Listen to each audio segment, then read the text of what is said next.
All right, guys. Today we have some big news to talk about coming out of the European League of Legends scene. Obviously, we are now in the full swing of this offseason between winter and spring split. We've already seen a couple of changes in like the LEC and things like that, but this one obviously impacting the ERLs, or a player who was in the ERLs last split, which is Jankos. Obviously, a guy that we're not necessarily accustomed to being in the ERLs, but he was with the Ruddy Sack last split, and things didn't necessarily go as planned. It actually, by the end of it, turned out to be, kind of a mini disaster. With, I know, like I Will Dominate really not being happy. I'm sure a lot of the players not being happy with their overall results, and the expectations were sky high. You have Jankos, you have Perks, you have MSI champions, world finalists. Like, you should be able to make at least a pretty competitive showing in the ERLs, but obviously that's not what happened. But today we get the news from Sheep Esports sources. This is from Alejandro. Jungler Jankos is set to join Nord Esports in the NLC after a split with the Ruddy Sack. So let's get into this, because obviously a very, very big deal. Jankos, one of the most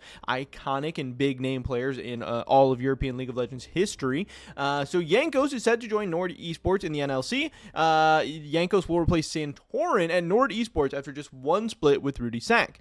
Jankos, considered the greatest European jungler of all time, is set to swap rosters per Sheep Esports sources. The Polish jungler reached a verbal agreement to join Nord Esports.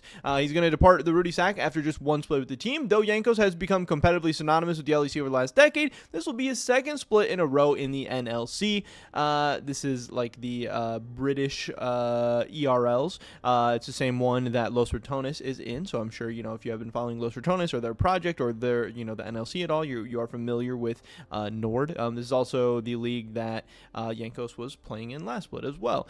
In winter, Ruddy and Jankos were eliminated from the NLC shockingly early, finishing the split in 5th/6th place, which again, that's just a huge disappointment for the type of players that this team had. Despite fielding players like Perks and Leader, the team saw mediocre results. On the other hand, Nord, another team with former LEC players, reached the NLC Winter Finals and finished in second place, only obviously losing to Los Ratones in the end. So obviously Nord, who is already a very, very strong team, now hopefully getting a upgrade from Santorin to Jankos in the jungle, will be able to compete more heavily, if not compete entirely with Los Ratones. And this is obviously going to mean Los Ratones is going to need to really step up and take things even more seriously in the spring split to kind of defend their title, defend their crown, and to keep having these crazy content runs and stuff.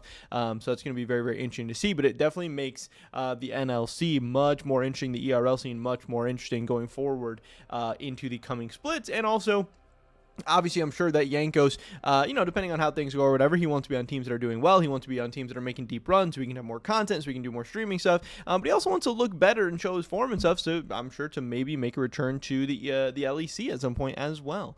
Sources have also shared with Sheep Esports that Ruddy's roster is expected to undergo multiple changes in light of their winter split results. With the uncertainty of a roster overhaul and higher competitive ambitions, Jankos decided to take the jump to Nord Esports. Now, I don't know. When I first heard this, I'm thinking, hey, they're losing Jankos. This team's about to fall apart. I'm thinking, I don't even know if Ruddy Sack's going to be able to field the roster next season. Like, Jankos had to be the biggest and most integral part of them having something successful. And if Ruddy wants to actually be more competitive next year, it seems like losing Jankos wouldn't necessarily be the best way to do that. They might need an entire roster overhaul, but even if they do an entire roster overhaul at this point, there's not many players like Jankos and guys of that level and that pedigree out there. So I don't know what the heck they're going to do. They are in a very, very weird and tough spot heading into just the rest of the year, really. And you need to be good, you need to be interesting, you need to have cool players, you need to have cool names, you need to have good content for people to even care about you in the first place. Otherwise, you're just going to be another ERL team, and I'm not sure that's why I Will Dominate envisioned when doing this whole project. It is currently unknown to Sheep Esports where former Nord Esports jungler Santorin is headed. Jankos needs no introduction. After a decade atop the LEC, he stated that he would not be playing in the #1 European League in 2025. Instead, he focused more on co-streaming and joined Ruddy Sack, a project hoping to blend content and competition in the NLC, spearheaded by prominent figures like I Will Dominate and Yamato Cannon. I don't know why I said Yamato, but that's just funny. The project quickly fell apart despite a satisfying seeding phase. They collapsed rapidly in the playoffs and suffered a defeat to Bulldogs 1-2 in their first playoff match. They faced them again 2 games later in a best-of-5, which they lost with a score of 1-3, eliminating them from the competition. It was a disappointing end for a team of this caliber, built around players who had competed in the LEC. On the other hand, Nord had a very strong winter split. They too have a project that features LEC players. They have guys like Visachachi, Treats. The latter is set to make the jump to the LVP WP Super League of the Split, as reported by Sheep Esports. Throughout winter, Nord only dropped games to Los Ratones, the eventual NLC champions, even though they lost 3-0 in the grand final. So, very, very big, interesting move. Obviously, Jankos, like I said, one of the biggest name players really in the world, is on the move. This is always going to be a big story, and I'm really, really interested to see how this is going to make the NLC more competitive. And hey, if the NLC is more competitive, if Nord is more competitive, that's just going to be even better content, even better storylines, even bigger viewership for Los Ratones, for Cadril, for their whole project, and it's going to make the rest of 2025 really, really, really fun. But that is pretty much it for this video today, guys. Definitely make sure you guys go check out Holy. They're going to be the first link in the description below. This is great tasting energy drinks. It also just so happen to be healthier than the competition. You can use discount codes SE5 or SE10 to get discounts on a lot of their hydration products. They have a little bit of everything. Definitely go check them out. I drink the stuff. I love it. It actually tastes really, really good, and they have plenty of different flavors, plenty of different options. You'll definitely be able to find something that you like. Hopefully we catch you guys in the next one. Until then, peace.